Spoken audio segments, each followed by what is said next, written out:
Hey guys, Trevor here. And in this video, I'm going to show you how to unblock a phone number or contact on Android. It's pretty quick and easy, so let's jump right in.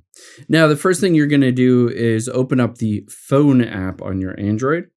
And you'll be able to see on any page in the keyboard or the recents, it'll have those three dots at the top right to be able to get into the settings for your phone app and find that blocked list.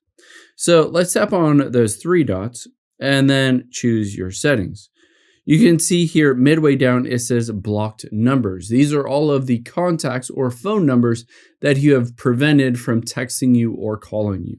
So you can tap on blocked numbers, and on here you can see a couple different numbers. Now to unblock them, I can just tap on that little minus, and it says you can now receive calls from that number. So now if they call you or they text you, it'll come through to your Android phone and you'll be able to pick it up or respond to those texts.